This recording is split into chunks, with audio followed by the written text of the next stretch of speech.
Pemirsa, setiap akhir pekan, Jalan POM 9 hingga Jalan Angkatan 45 sering digunakan warga untuk berolahraga seperti jogging, jalan santai, dan bersepeda. Sehingga diharapkan POM 9 dapat diterapkan Car Free Day pada momen akhir pekan.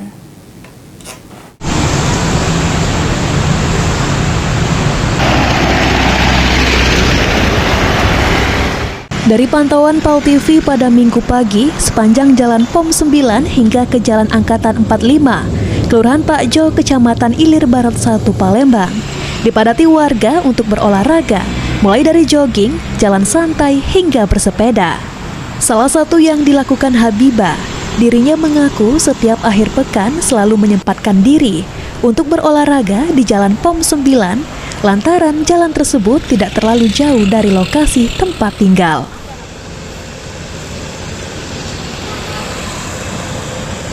Kalau harapannya ketika hari Sabtu atau Minggu, lalu lintas di sini bisa lebih lengang kayak Car Free Day KI seperti itu.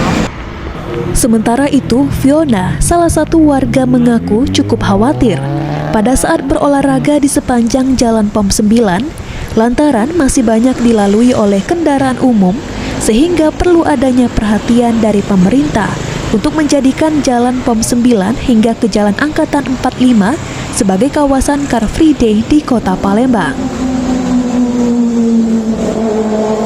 Menurut kami sih yang penting kalau misalnya setiap Sabtu Minggu itu dibuat jadi Car Free Day gitu.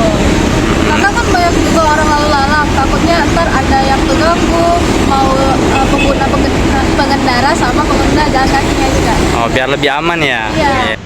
Dengan suasana asri, membuat Jalan POM 9 dapat menjadi salah satu pilihan warga untuk berolahraga terutama pada momen akhir pekan. Muhammad Aidil, PAL TV.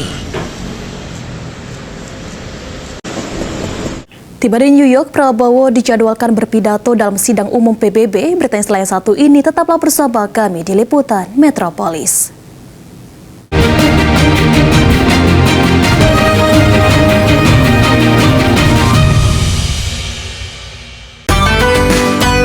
Ayo berangkat umroh bersama Holiday Angkasa Wisata. Hanya di sini, umroh charter pesawat 2 kali dalam 1 bulan. Pergi umroh terasa pergi haji hanya di Holiday Angkasa Wisata. Hanya Rp23.700.000 dan Rp24.700.000 by Lion Air 9 hari. Umroh hemat Rp27.050.000. Terbang langsung